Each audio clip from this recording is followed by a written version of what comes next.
Any of these results will cause performance degradation, but only one of them is problematic. Exhaustion is physiologically defined as a decrease in the muscle's ability to generate force. The feeling is a general feeling of fatigue as a result of physical exertion. This is actually the first step of the Cellier model. In a beginner exerciser, the exhaustion is expected to disappear within 72 hours. In the case of a more advanced exerciser, the exhaustion can remain for a week or more. This is a normal condition. If the exerciser does not feel exhaustion in any training, this means that he is not exercising hard enough to bring his body out of homeostasis. Overreaching this concept is usually defined as the cumulative effect of a training series, accompanied by a feeling of fatigue, decreased performance, depression, sleep problems, etc. The period of time required to recover from this condition is up to 2 weeks. Overreaching is usually also accompanied by a short-term change of a decrease in the testosterone level and an increase in the cortisol level, positive effect. There is a problem with this definition because it does not take into account the level of the trainee, as usual. 2 weeks is a pretty random amount of time. In a beginner exerciser, there is no such situation called overreaching. For an intermediate stage athlete, the recovery time is less than a week, and for an advanced athlete, it can take even a month. Also, from the original definition, it can be concluded that this is a bad situation. This concept is wrong, since overreaching represents the load required in order to move forward.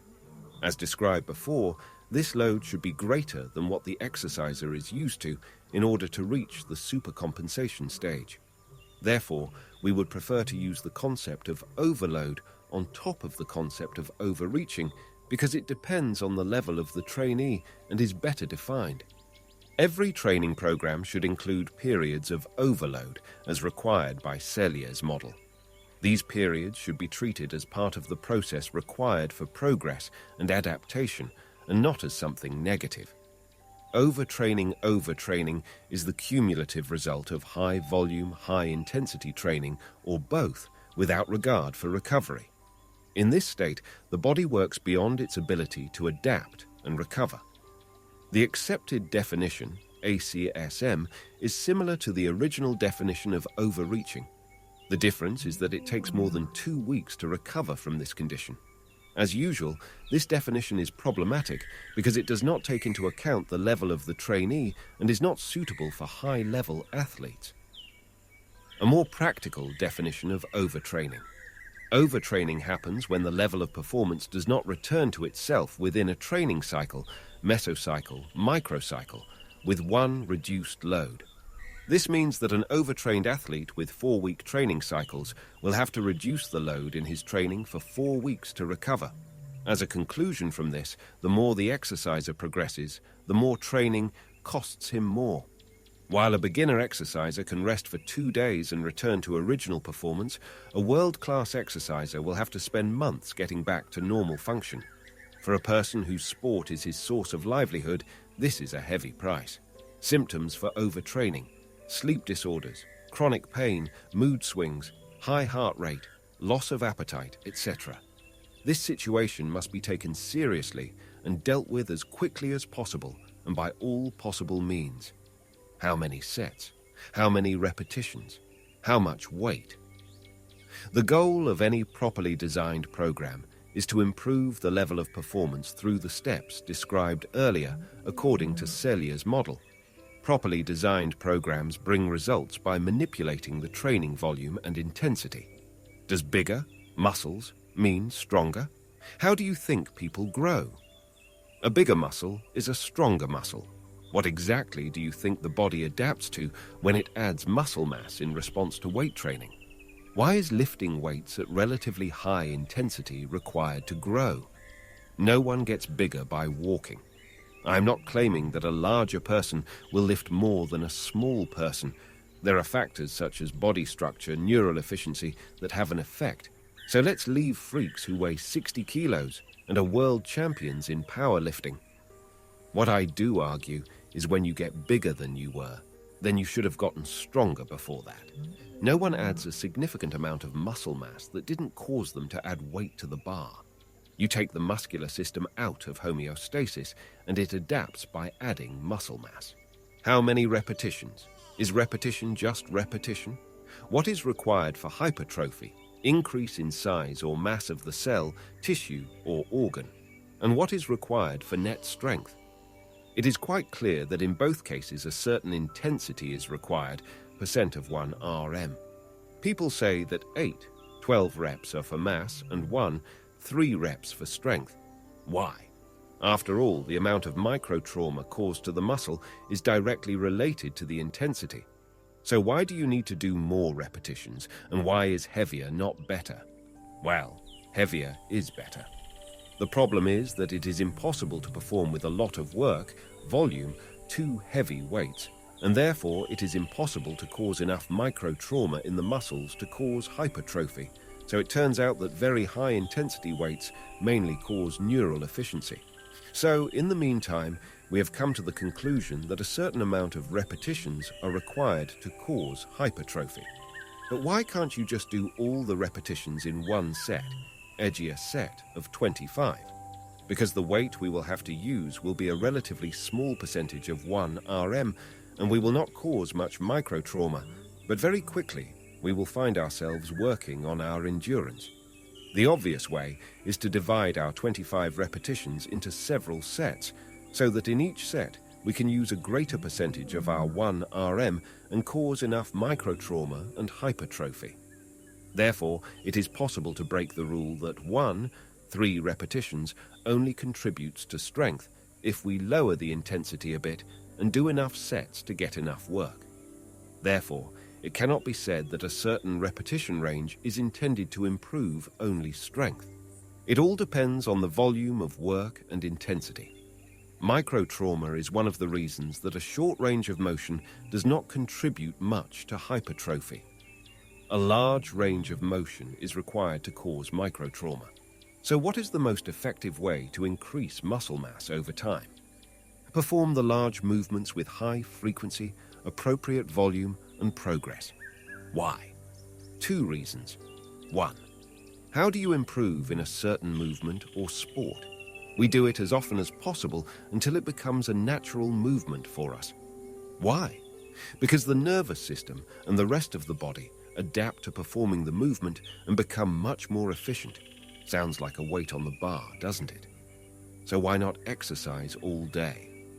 Recovery. These movements demand a lot from the body, and it cannot handle the same intensity and the same work every day for a long time.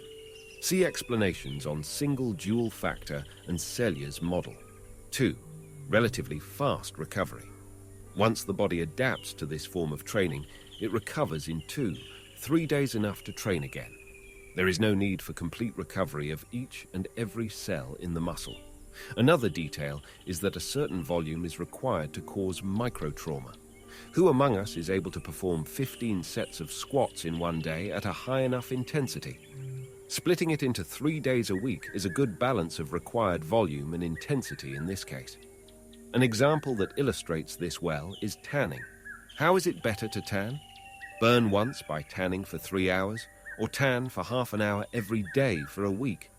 Failure, nervous system, and fiber recruitment. The nervous system is responsible for recruiting the fibers in the muscle. Therefore, when the exerciser reaches failure, it is a failure of the nervous system and not at the muscle level. Failure of the nervous system costs us dearly in terms of recovery because it significantly increases the time. This does not mean that failure is necessarily a bad thing. It must be taken into account that the body has a certain amount of resources and ability to recover. When we reach failure, we use more of the resources, and this must be taken into account in the training plan so that we do not accumulate exhaustion that will eventually lead to overtraining.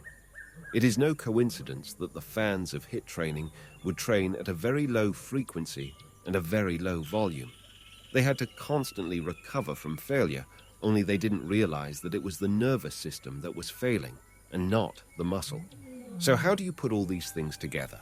So our goal, as stated, is to progress in weight over time while doing enough work to cause hypertrophy. As we saw in the dual factor model, exhaustion of the nervous system and the fitness level are two independent things, when the exhaustion decreases 3 times faster than the fitness level. Why is this important to us? Because it allows for a greater amount of work. A program that will kill an exerciser after 10 weeks can be excellent stimulation for 3, 4 weeks. Since exhaustion decreases relatively quickly, we get a training model of periods with a large amount of work and short periods that allow for recovery. This form of work allows much more work and much more micro-trauma than an unplanned form of work. Of course, the level of the trainee, defined earlier, must be taken into account. Only late, intermediate, and advanced trainers will benefit from this model. For beginner trainees, the model is much more limited and allows regular progress without planned rests. Organization of the training program. Regarding the question of split training programs versus training programs in which the whole body is trained every workout and how it depends on the level of experience of the trainee, it is not. No one outside of bodybuilding works on a random split plan. Every high-level athlete trains their whole body, or almost their whole body in every workout. Any bodybuilder would be shocked to see the frequency, volume, and intensity of a world-class athlete, even in their recovery period. Bottom line, split programs are not suitable for the level of any exerciser unless his goal is to progress as slowly as possible. If at any stage of your experience you have a goal to add a lot of muscle mass in the shortest possible time, it will be by improving the working weights of the large exercises in a reasonable repetition range, such as 5x5, 3x10, 3x8 or something like that. The effective way to plan it is not to do any big exercise once a week and crap for the rest of the days. The same goes for working by feel. The division shouldn't be more complicated than training the whole body or dividing the upper-lower. In conclusion, the goal determines the objectives that determine the form of organization of the training. The level of experience determines the way of planning the training. It is not possible to achieve all the goals together, and it is not possible to do everything at the same time. Specific goals and specific plans must be planned to achieve them. No program always works and achieves all goals. Plans should change according to both short-term and long-term requirements. Training doesn't mean coming to the gym, working on certain muscles and walking away, and it's important to understand that. The most important concept is progress, but achieving progress is not easy, and the approach of everything works if you eat enough most of the time is wrong. It is important to get out of your head the thought that there is a certain program that is good forever, or a repetition range that is good forever. The key is progression, and the program should be designed according to the level of the trainee, his needs and his goals, and change over time. There are many types of training programs suitable according to the level of the trainee, but there is nothing that is unequivocal. That is, one can be an advanced exerciser who trains for several years in a gym and still does FBWW, AB. A training program should be tailored personally to each person by a qualified fitness trainer, according to seniority, number of training sessions per week, goal, ability.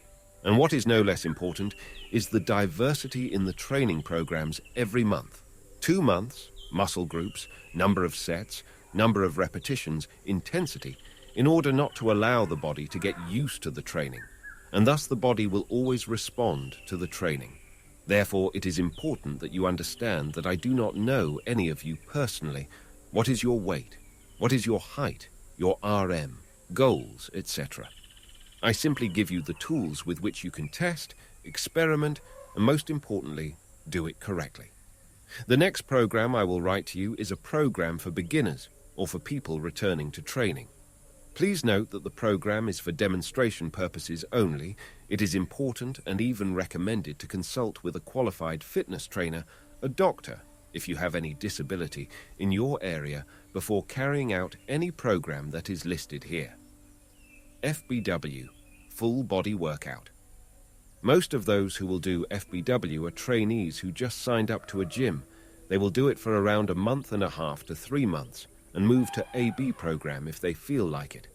In addition, those who will still do FBW are trainers who come to the gym only 2 or 3 times a week. Their program will be a little different from the program that those who started training received.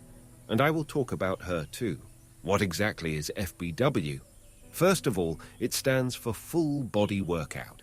In the program, you work on 9 main muscle groups of the body in one workout: chest, back, shoulders, front hand, back hand, front thigh, back thigh, stomach, erector spinae. Each muscle will receive up to 3-4 sets. The program is done 3 times a week in a one-day format, for example, AX, AX, AXX, where A means training and X means rest. That means a 48-hour rest between workouts for recovery, because the workout is for all muscle groups. And as it is known that a muscle grows at rest, during training the muscle is destroyed, and rest and food are needed for it to recover and grow. The program is also suitable for exercisers who can only exercise 3 times a week. Is that in complex exercises, more joints are activated, and therefore more muscles are also activated, which means the body learns to recruit more motor units and muscle, which is the goal of the initial program for the beginner. We have 2 types of exercises. 1. Complex exercise. Complex exercises are exercises that involve more than one active joint. For example, in a chest press with dumbbells, we have a horizontal approximation in the shoulder. Therefore, the chest works, and we have an elbow extension, so the back hand works. For example, bench pressing, pulling, rowing, deadlifting, etc. are complex exercises. 2. Isolated exercise. Isolated exercises are exercises that involve movement in one elbow, for example, a butterfly. In butterfly, we only have movement in the shoulder joint, and all the other joints have no movement. Therefore, it is an isolated exercise. In all the exercises where there is movement in the shoulder, there is also movement in the scapula. Exercises such as the butterfly, pullover, and shoulder shrug will remain isolated exercises because the movement of the scapula is involuntary. Therefore, they are still considered isolated exercises. There is a myth that a beginner exerciser should work with machines and an advanced exerciser can work with free weights. I also believed in the myth, which is not true. If any of you believe this or have heard it, you can now understand that it is not true and does not make sense. It makes no sense to give a person machines and after a month give him free weights. Free weights will in any case be new to him, and it will be the first time that he lifts free weights. Therefore, it is possible from the beginning to let him work with a bar or weight. An exerciser who just started in the gym should work out gradually. Also, in this training, it is not recommended to reach failure, maximum effort, because the muscles of the beginner exerciser are not strong enough to tolerate a high load, which may cause injuries. A beginner exerciser does not split the workout according to certain muscle groups, because the goal of splitting the program is to perform a greater load on the same muscle groups in each workout. Training with moderate effort, 60-70% RM of maximum effort, will be sufficient for strengthening and increasing muscle mass for the beginner exerciser. In this workout, all muscle groups in the body will work, so the recommended order is legs, chest, back, shoulders, hands, stomach. This order is designed so that at the beginning of the training, we will start with the big muscles and then the small muscles. Previous work on the small muscles may cause a decrease in the ability to perform complex exercises, because the small muscles help us with the complex exercises. The program will be written in 3x12-15 sets, but in the first few days, you will start working with 1 set for each exercise and increase the sets from training to training. After a few training sessions, you will get used to the concept of 3 sets per exercise, and you can also start increasing weights accordingly. The first training will indeed be very short, in the region of 20 minutes, but you have to prepare the body gradually, when it starts to train. The first week, first training, getting used to it. Squat with a 1x12 bars. Deadlift with a small bar, body bar, 1x10. Bench press with 1x12 bars weights. Pull-up assisted dip. If you don't have an assist dip machine, then lat pull down, wide grip 1x12. Seated dumbbells military press, incline 80 degrees, 1x12. Sitting, incline 80 degrees, alternating dumbbell arm curl, 1x15.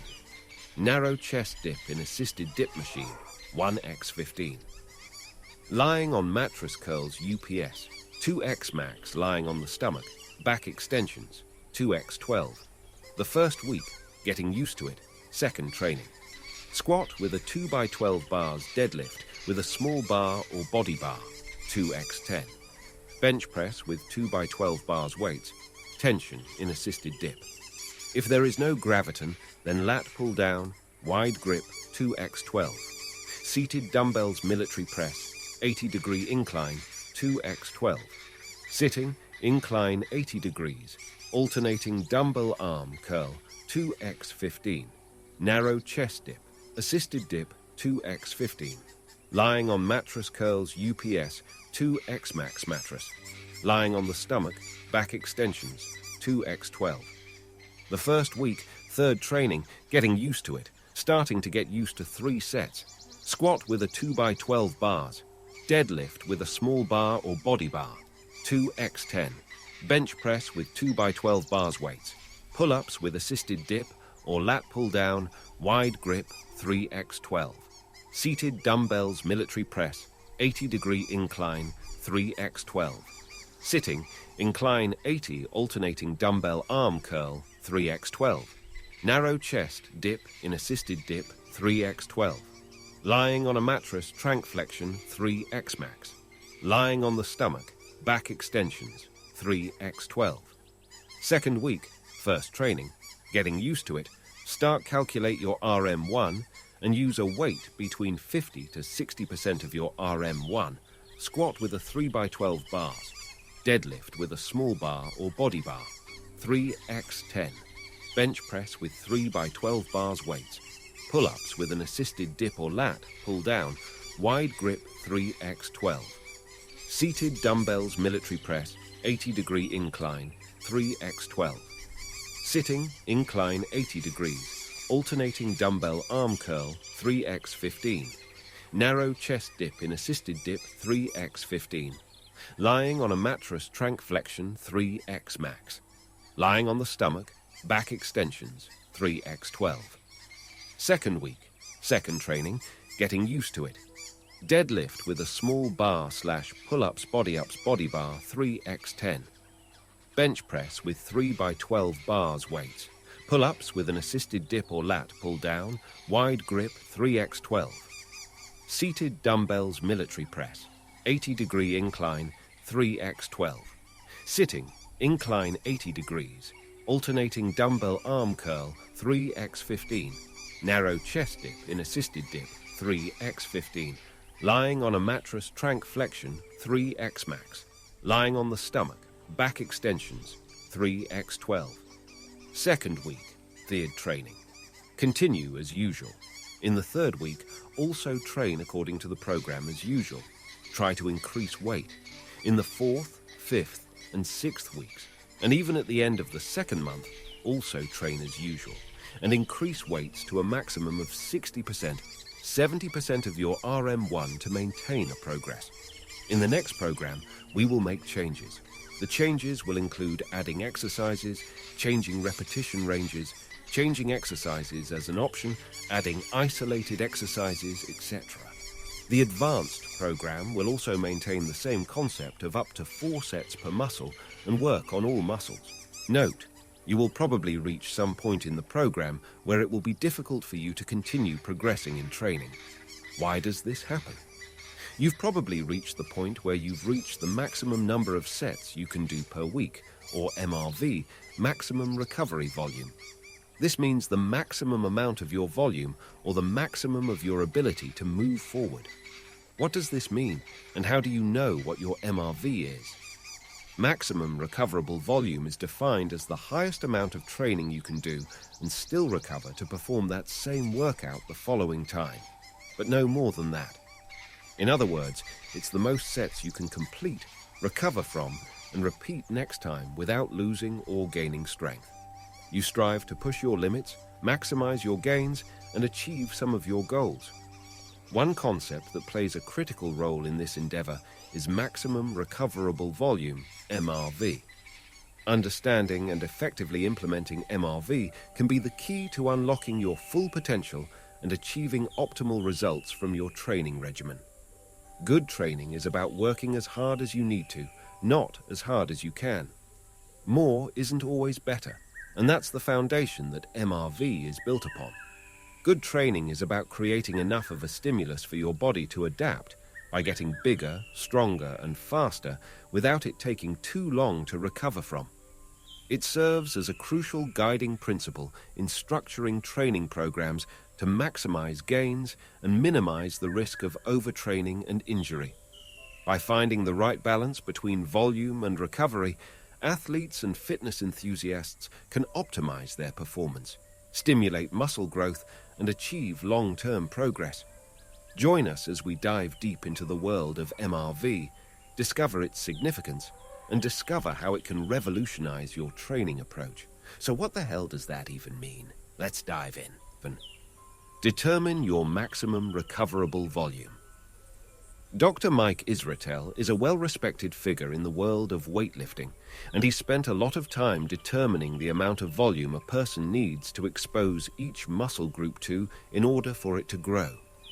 There is a key provided below to explain the chart. With this chart, you can build an ideal program based on your preferences that will ultimately yield the best possible results for you.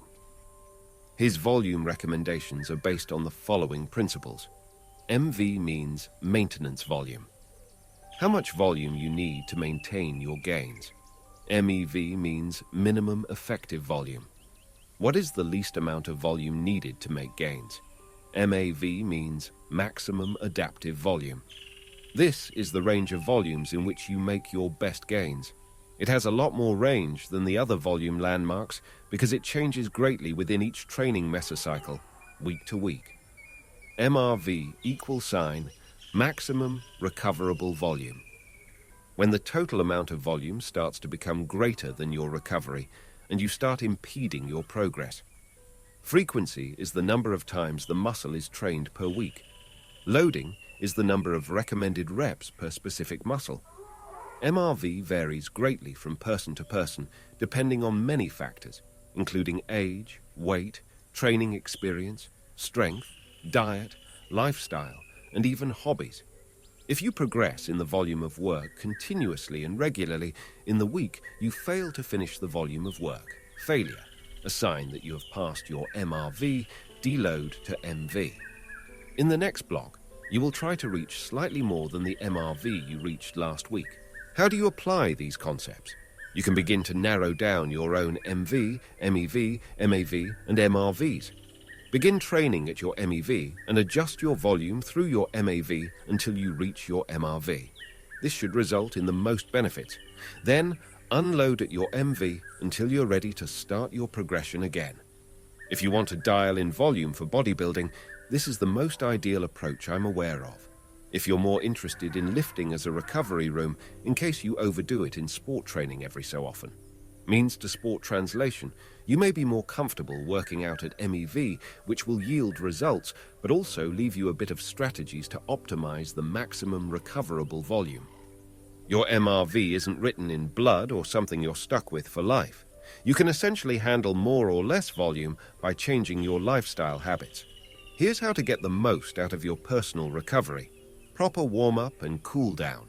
Prioritize a thorough warm-up routine to prepare your body for the upcoming training session.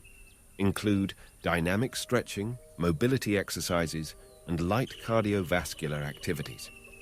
Cool down with static stretching and foam rolling to aid in recovery and reduce muscle soreness. Gradually increase training volume over time to allow for adaptation while avoiding excessive fatigue or injury. Employ proper technique and form during exercises to minimize the risk of injury and optimize muscle recruitment. Be mindful of signs of overreaching or overtraining, such as chronic fatigue, persistent muscle soreness, decreased performance, and mood disturbances. When necessary, scale back training volume to allow for adequate recovery and prevent burnout. What is deload? Deloading is a period of time, usually a week, where you significantly reduce the amount of weight and volume you train. This provides your body with a break from your workouts so you can recover faster and better while allowing your brain time to rest. Most people dread a deload week, thinking that deloading will set your progress back and stunt your growth. But when timed correctly and executed well, it can really do wonders to propel you forward, preparing you for your next block or training program. Why deload? But why would anyone need to cut volume from their training, you may ask? Why not take your usual 2-3 days a week for rest and recovery? When you train for bodybuilding, you're actually pushing your body every day in the gym or wherever you work out. You're putting a lot of pressure on yourself, and in the end, those 1-2 days of recovery won't cut it. This is where congestion comes into play. If you want to hit your next training block harder and better than ever, this break gives you enough time to recover enough physically and mentally to do just that. The right time to empty for bodybuilding. A load usually comes at the end of a program or training cycle. This is when you finish blocking and want to prepare for the next phase of your training. It's also a good idea to de-stress when you feel like you're overtraining and you feel much more tired than usual for a longer period of time. Power and power down. There is a misconception that cutting back on volume will cause you to lose your hard-earned gains and strength. However, this is not the case. It takes a lot longer than a week to lose your strength gains, and that's completely without lifting as well. Lowering the load still provides stimulation to your muscles, just like less intensity, but it does mean it will give your joints and tendons a chance to recover and your muscles time to repair, so you can perform your workouts feeling as good as new. In the long run, deloading will actually help you get stronger. You can still get in training, but only with a reduced load. Not to mention, by lifting lighter loads at a much lighter volume, you'll be able to refocus a lot of your concentration on your form and technique. This is a great time to re-examine your cues and fix any issues that need fixing. Reasons behind deload. But why would anyone need to lose weight, you may ask? Why not take your usual 1-2 days a week for rest and recovery? When you train for bodybuilding, you're actually pushing your body every day in the gym or wherever you work out. You're putting a lot of pressure on yourself, and in the end, those 1-2 days of recovery won't cut it. This is where congestion comes into play. If you want to hit your next training block harder and better than ever, this break gives you enough time to recover enough physically and mentally to do just that. The right time to empty for bodybuilding. A load usually comes at the end of a program or training cycle. This is when you've finished blocking and want to prepare for the next phase of your training. It's also a good idea to de-stress when you feel like you're overtraining and you feel much more tired than usual for a longer period of time. Power. There is a misconception that cutting back on volume will cause you to lose your hard-earned gains and strength. However, this is not the case. It takes a lot longer than a week to lose your strength gains, and that's completely without lifting as well. Lowering the load still provides stimulation to your muscles, just like less intensity. But it does mean it will give your joints and tendons a chance to recover and your muscles time to repair, so you can perform your workouts feeling as good as new. In the long run, deloading will actually help you get stronger. You can still get in training, but only with a reduced load. Not to mention, by lifting lighter loads at a much lighter volume, you'll be able to refocus a lot of your concentration on your form and technique. This is a great time to re-examine your cues and fix any issues that need fixing. Signs: you've reached your MRV overtraining point. 1. Struggling to lift the same weights as usual. When you lift weights regularly, you understand your capabilities, the weight you can lift, and the REP at which you can lift them. So when you start straining to lift weights that you know you should be able to do easily, it's a sign that you're overtraining and your body is telling you that it can't handle much more. It doesn't mean you've suddenly lost all your muscle and strength, so don't worry about it. A deload week can give your body the rest it needs, so when you hit the weights again, you'll find you're back to normal. 2. It hurts all the time. Pain is common in the fitness industry. However, you don't have to be sore all the time. If your joints ache, your muscles burn, and no amount of recovery, days or massages helps, then you're overtraining. You're not giving your body the time it needs to fully recover before putting more stress on it. When you have nagging injuries or pain, the smartest thing you can do is back off the weights you're lifting, reduce the load, or take a break. Not to mention, trying to push it now can actually cause future, more serious problems that can put you out of action for much longer. 3. Having trouble sleeping exercise, unless it's late at night, should help you sleep better. However, if you exercise too much, you may find that you struggle not only to fall asleep, but also to stay asleep at night. This is because your body will produce more stress hormones, such as cortisol, than usual, which can keep you up at night. Not to mention, poor sleep will cause your training performance to be weaker than usual the next day, thus beginning a vicious cycle.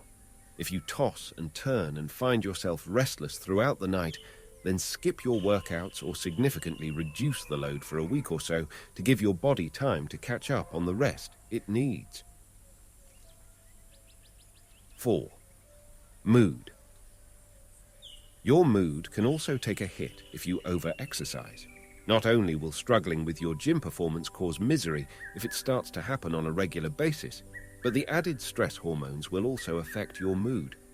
If your emotions start to become irrational and out of proportion to the current situation, then this is a sign of overtraining.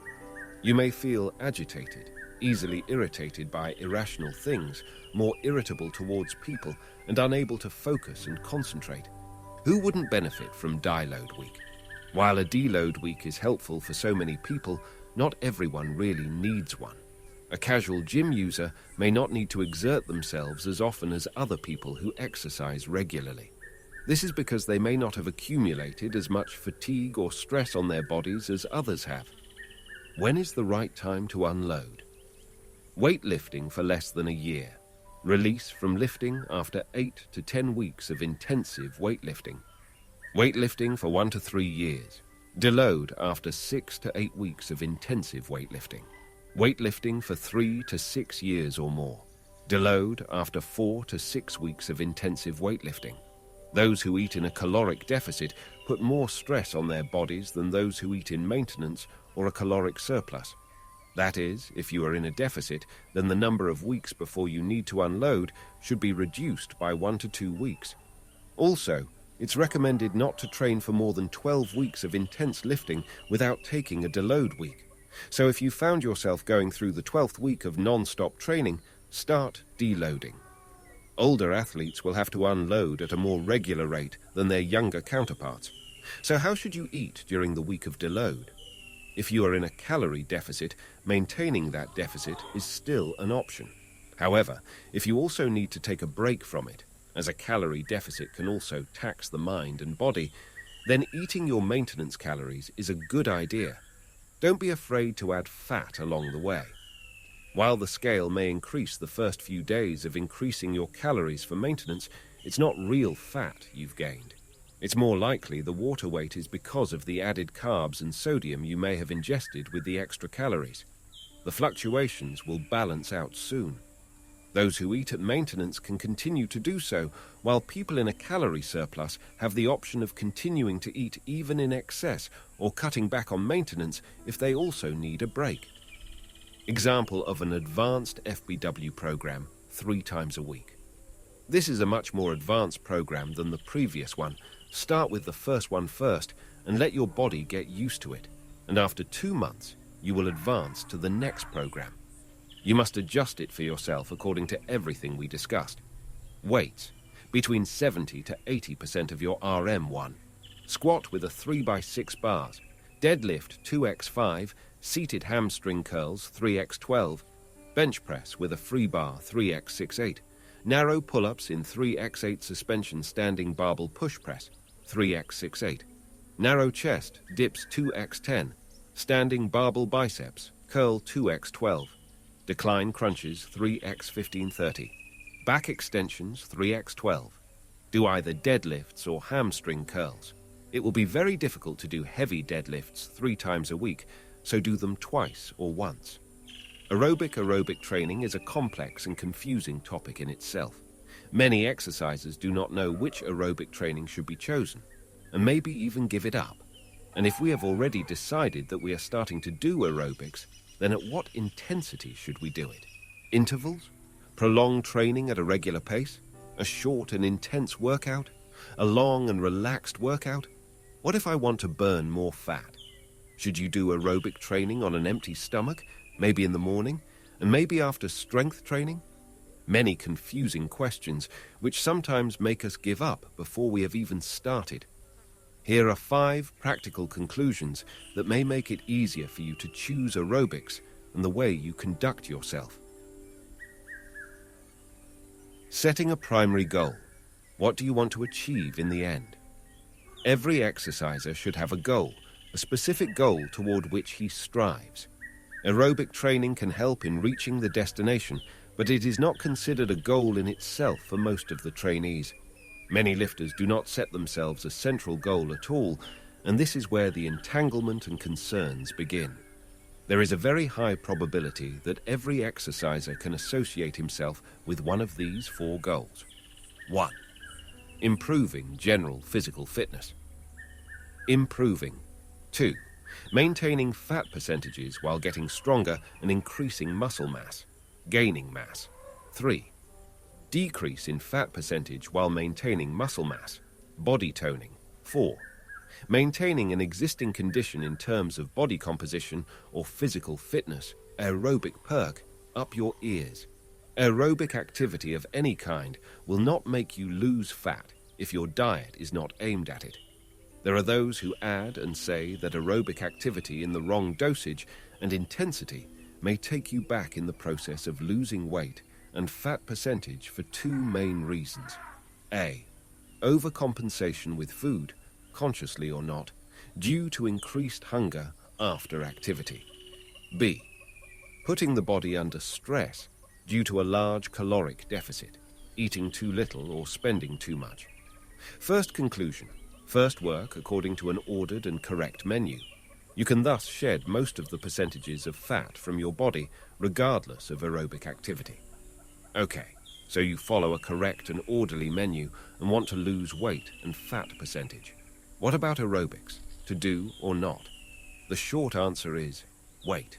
The long answer is wait until you get stuck and then incorporate aerobic activity.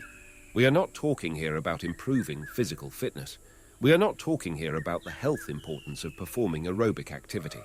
We are talking about fat burning here. Everyone knows that while gaining muscle mass and getting stronger, strength training is much more important than aerobic training. What always surprises everyone is that the same is true for your toning time.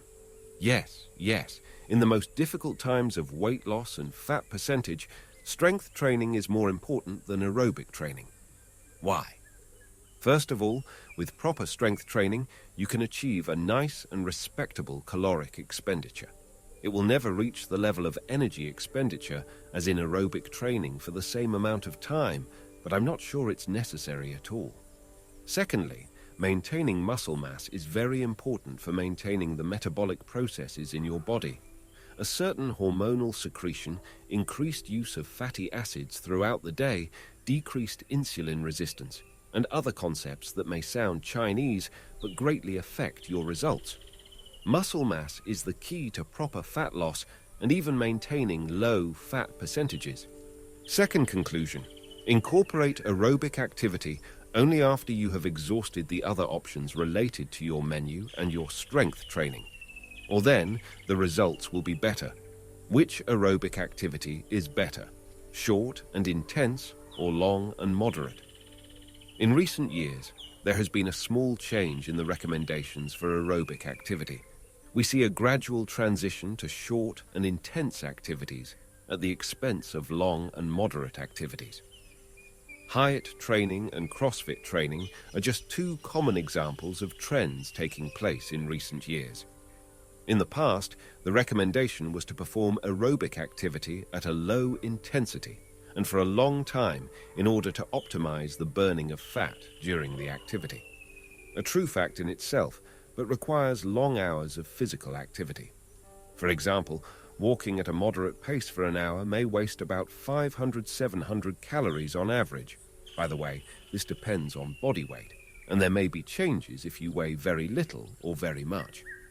Today, there are more and more recommendations to perform a short and intense activity that will make you burn more calories and fat after the activity in a process known as afterburn. So it is true that such a concept exists, but it also needs to be defined in terms that we understand. Our ability to burn calories in the hours after the activity can range from 10% to 35% of the total calories we burned in training. For example, a short and intense workout of 15 minutes in which we wasted 300 calories will buy us an additional 105 calories that will be wasted during the hours after the physical activity. Significant or not? You decide. So we have a dilemma here. Should we burn more fat during the activity and invest a lot of time for this purpose? Or should you spend less time and burn more calories and fats after the activity? There is currently no decision on this question. Third conclusion.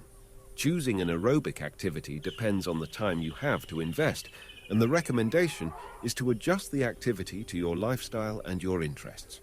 If you can relax with your headphones on for an hour of walking, do so. If you get an adrenaline rush from a 20-minute HIIT workout, go for it. Aerobics on an empty stomach. The truth and the myth. Let's start with the definition. On an empty stomach. Most of the time, we will find that this definition deals with fasting for more than 5 hours and is related to the balance of hormones in the body. As you know, after eating, the level of the hormone insulin in the body rises, reaches a peak after about 2 hours, and then falls back. That's when other hormones such as cortisol and ghrelin are secreted, which are responsible for a feeling of hunger and the increased breakdown of carbohydrates, fats, and proteins to maintain a balanced blood sugar level. In general, when the cortisol level increases, an increased breakdown of fats during physical activity is possible. Even after strength training, the insulin level decreases and the cortisol level increases, which means that aerobic training after strength training can be viewed as aerobic training on an empty stomach. How do we catch the body at the exact time when the fat-burning capacity increases? Or how we leverage the body's reactions to meet our specific needs? But does it last? Probably not. In studies that examined groups of exercisers over time, no difference was found in the ability to burn fat if the aerobic exercise was performed in a fasted state or not. Apparently, something in our bodies is programmed to adapt to the current situation. There is probably an advantage in a short period of several weeks for aerobic training on an empty stomach, which then loses its power. Fourth conclusion. There is no problem performing aerobics on an empty stomach or after strength training, but only for a period of several weeks. After that, there will be no advantage in fat burning over aerobics that is not performed under fasting conditions. Make sure not to eat 3–4 hours before aerobic activity, or about 2 hours before strength training followed by aerobic activity. Supplementing with caffeine before activity can further leverage your physical ability to burn calories because it gives us the ability to work at a higher rate and with more power and indirectly survive the workout even if we haven't eaten a few hours before. Caffeine in itself does not burn fat, but it can help you cope with physical activity in a better way. Concepts in the world of fitness and bodybuilding. Concepts in the field of strength training. Resistance training. Training against a certain external resistance to develop the various strength components. Hypertrophy is an increase in muscle cell volume while strengthening it. Muscular atrophy is a decrease in muscle volume as a result of a lack of stimulation. Repetitions are the number of times a certain action is performed within a set. Set, the number of repetitions performed in sequence before resting. Complex exercise. This is an exercise that involves the movement of more than one joint. Squat, overhead shoulder press. Deadlift bench press, pendlay row. Simple exercise. This is an exercise that involves the movement of only one joint. Failure is a situation in training where we are unable to perform even one more repetition of the exercise with correct technique. General concepts. Overtraining is a decrease in performance over time as a result of an imbalance between load and recovery. Recovery is a process that happens after an effort in order to return to the state before the activity. Gradual. A gradual increase in anything in order to allow recovery and getting used to the thing. Flexibility is the range of motion of a specific joint in a particular movement. Anaerobic power is the ability of the body to release maximum energy in a few seconds. Explosive power, the ability to develop power quickly. Agonist, the main muscle that performs the action. Eccentric contraction, a contraction in which the muscle contracts and lengthens concentric contraction. A contraction in which the muscle contracts and shortens dynamic stretching is the action of lengthening the muscle while it moves to the end of its range of motion. Overload is an effort or load that does not allow the body to recover from it within a reasonable period of time. Release is the last part of the training, aimed at a gradual transition from training to a resting state. Active warm-up, activating large muscle groups with the aim of increasing muscle metabolism, thereby raising body temperature. Examples of activities: jogging, movement games, etc. The duration and intensity of the warm-up are personal and related to the ability, fitness, and nature of the activity of the person exercising. Passive warm-up, raising the body temperature by external factors such as massage, saunas, and hot baths. Usually, this kind of warm-up increases blood flow more to the skin and less to the working muscles. Metabolism is the sum of the chemical processes that occur inside the body during rest or activity and enable its growth and function. Metabolism includes catabolic and anabolic processes. The catabolic processes release the energy needed for the anabolic processes, building processes. Common myths in the world of nutrition and bodybuilding. The myth: it is fattening and unhealthy to eat dinner close to sleep. The truth: in recent years, there have been those who choose to stop eating at an early hour, usually at 8 p.m., but the strict ones even earlier. The truth is that a dinner eaten an hour or two before bed provides the body with enough time to digest the food. If the last meal of the day is eaten too early, the result may be robbing the refrigerator in the middle of the night. The myth: it is recommended to separate proteins from carbohydrates at meals. The truth is that the digestive system knows how to digest carbohydrates and proteins even when we eat them together in the same meal. The combination of protein and carbohydrates helps create a feeling of satiety. Sometimes, eating only carbohydrates or only proteins will not satisfy the need. The myth: training in the morning is the most effective. The truth: we admit that coming home from work and then going out for training again is an even more difficult task than the training itself. But according to the studies, it pays off. Training in the afternoon or early evening has been shown to be more effective than in the morning because the body is more alert and fueled by food and drink. Ensuring proper nutrition throughout the day, and especially in the hours close to training, will make us come to training more prepared and stronger. The myth: if you exercise, you can eat without counting. The truth: naturally, we feel less guilty when we eat a snack after a workout. After all, we worked hard for it. In reality, this is a big mistake. Fried and processed foods and other unhealthy foods in large quantities may raise cholesterol and blood lipids. even for those who have just finished an intense workout. The optimal combination for a healthy lifestyle is proper and healthy nutrition and regular fitness training. The myth: it is recommended to exercise on an empty stomach. The truth: on the face of it, it sounds logical. When you train on an empty stomach, you don't feel a sense of heaviness, and you can move more lightly and freely. But physical activity on a completely empty stomach, for example, in the morning after a night's sleep, is not recommended at all. Only if we provide the body with available energy, we be able to perform physical activity correctly and intensively.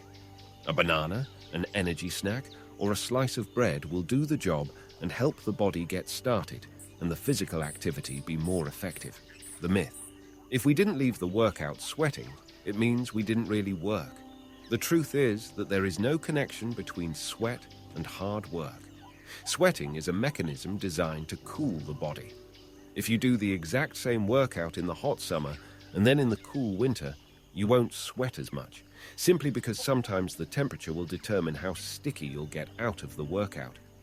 The sweat is not really a parameter for the intensity of the training or the burning of calories. The myth: crunches help get rid of the chubby belly. Truth: crunches will strengthen your abs and help stabilize your body, but they'll never reveal your abs if they're hidden behind a chubby stomach. The fat layers will hide your abs, and only a negative caloric deficit and lowering the fat percentage will allow the abs to be revealed. The myth: if you're not hungry after training, you can skip a meal. The truth: whether you really don't feel hungry, bless you, or whether you don't want to eat because you feel sorry for the calories you just burned, a meal after training is very important to allow the body to recover, to fill the energy reserves that have been depleted, and to maximize the benefits from the training, especially if it is strength training. If you completely avoid eating, you delay the recovery of the body and the building of muscles.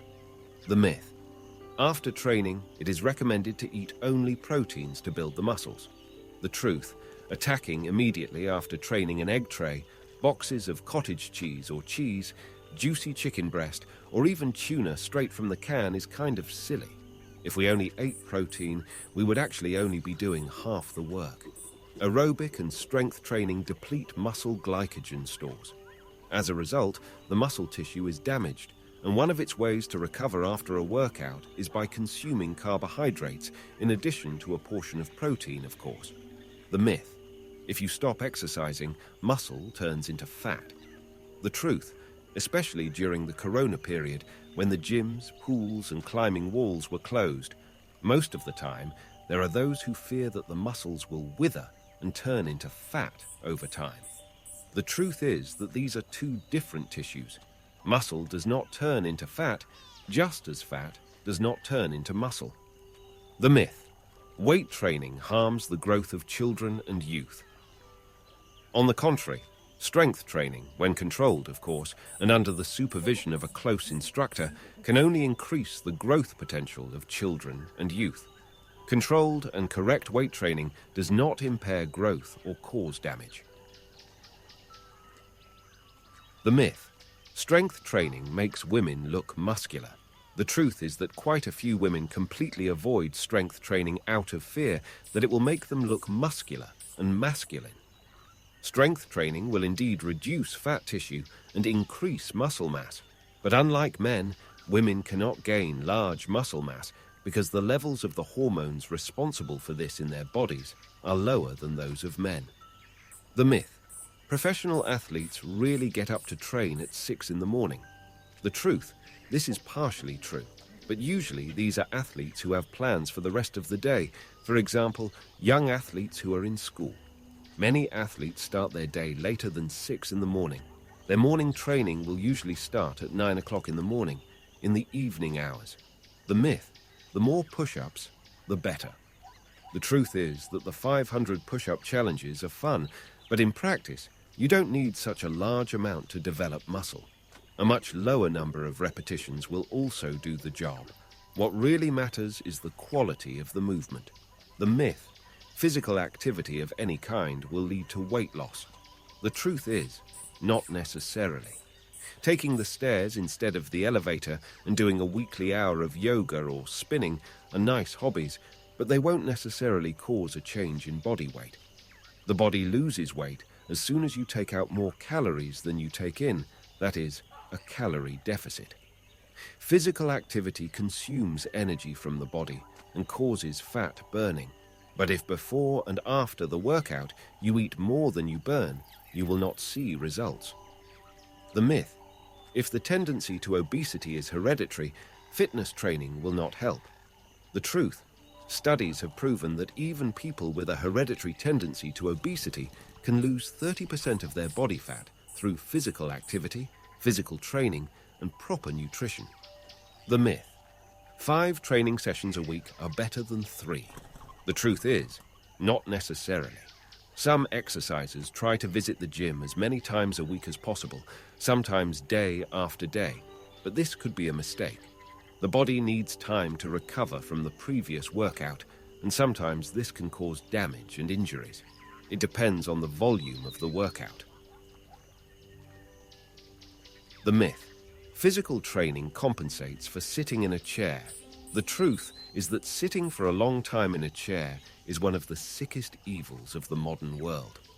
Most of us sit in a chair for 8 to 9 hours a day, and that's only during working hours.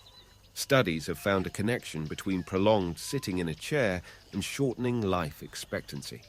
Training at the end of the day does not make up for it. What is important is the behavior during the working day. Get up from your chair every half hour, stretch, and take a short walk in the office.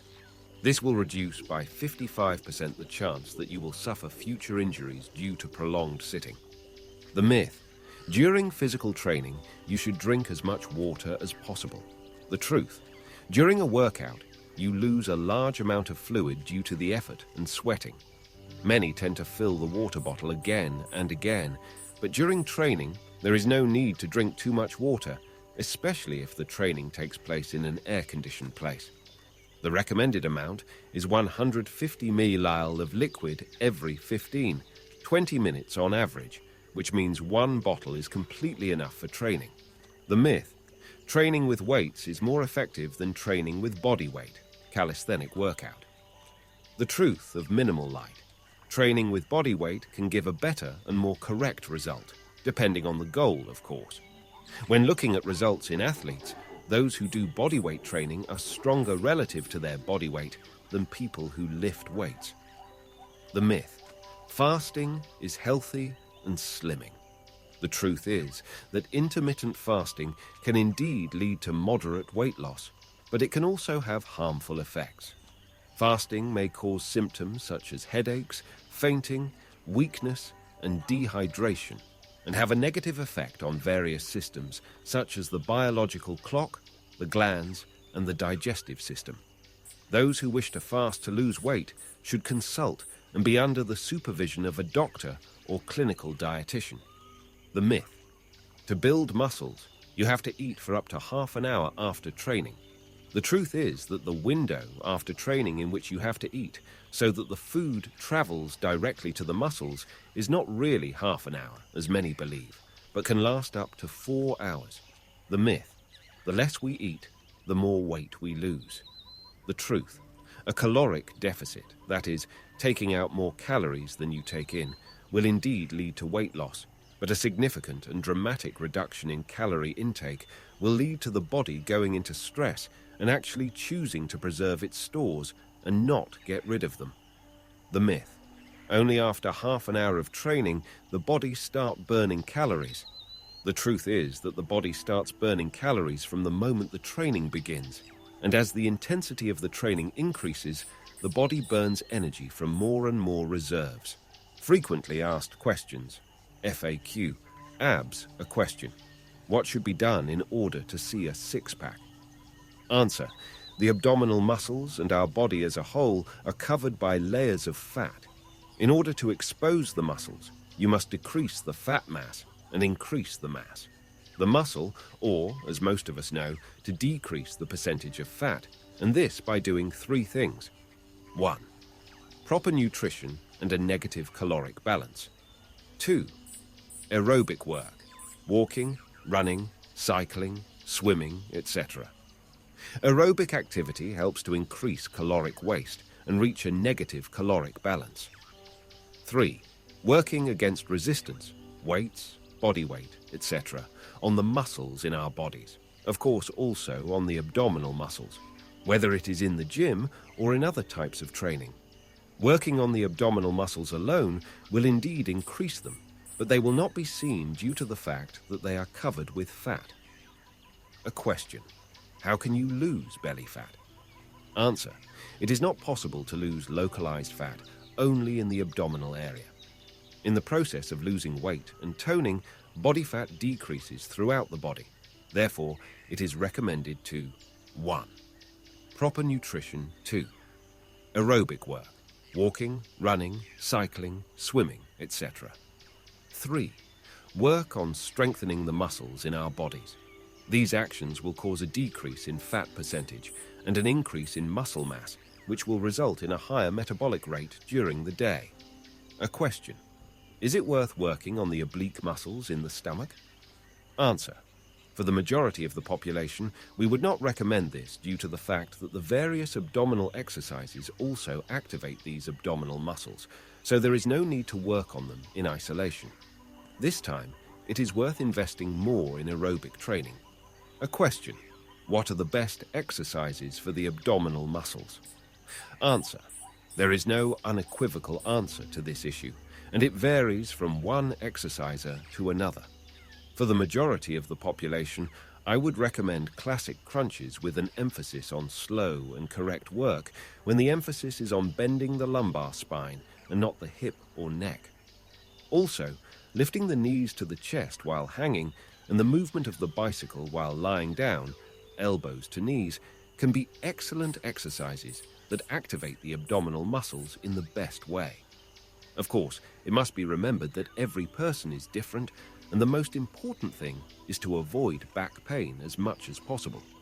Therefore, choose the abdominal exercises in which you feel the abdominal muscles work best. A question: if I do 200 crunches every day, will I have a six-pack? Answer: no. Abdominal muscles are like all other muscles in the body, and there is no need to work on them for dozens of repetitions. If the goal is the thickening of the muscle fibers, hypertrophy, we prefer to perform training of 8-16 repetitions against suitable resistance. The main factors contributing to six-packs are a decrease in fat tissue, an increase in muscle mass, and of course, genetics. Two people with the same muscle mass and fat tissue will be able to look differently, and this is due to the genetics of each of them. Therefore, in order to receive a six-pack, we must: 1. Maintain a proper diet, negative caloric balance. 2. Do aerobic work. 3. Work on strengthening our body muscles, not only the abdominal muscles. A question: when I do crunches, which muscles work in the stomach? Answer: work all 4 abdominal muscles: rectus abdominis, the cubes, external oblique muscle, internal oblique muscle, abdominal latissimus dorsi. A question: how do you do crunches? Up to the top or halfway? Answer: crunches should only be performed on the lumbar spine, which means working at about 30 degrees. Beyond this range of motion, the abdominal muscles will work in a static contraction and the hip flexors will come into action. Bottom line, there is no need to go all the way up in crunches, and you can make sure to work slowly and correctly so that the mobility is done in the lumbar spine and not in the neck or hip. A question: when I do crunches, I feel pain in my back. What should I do? Answer: there can be several reasons for back pain during crunches. The most common among them is shortened back uprights. Try doing crunches with straight legs. If the pain does not go away, choose another exercise. A question: should I work on my abs every day? Answer: abdominal muscles, like any other muscle, need recovery and building time, so we recommend working 3 times a week on the abdominal muscles for about 15 minutes, hard and correct work. A question: how do I strengthen the lower abdomen? Answer: there is no such thing as a lower abdomen. The abdominal muscles are 4 muscles that cannot be worked on, like any other muscle in our body. Therefore, all the exercises you know will not help to strengthen the lower or upper abdomen, but will strengthen the abdominal muscles in general. The feeling we have as if we are working on the lower abdomen comes from a different sensory nerve between the lower and upper abdomens only. Frequently asked questions for beginners in the gym. Q. I started working out in the gym and my muscles hurt. Is this normal? Should you give up training? Sore muscles after the first training sessions in the gym or starting an activity with a load that the body is not used to are normal phenomena, nothing to worry about. There is no reason to skip a workout because of a sore muscle. On the contrary, the training will help to release the muscles. Q. Is it worthwhile for a beginning exerciser to exercise every day? A. No. You must give your muscles enough rest. 3 workouts a week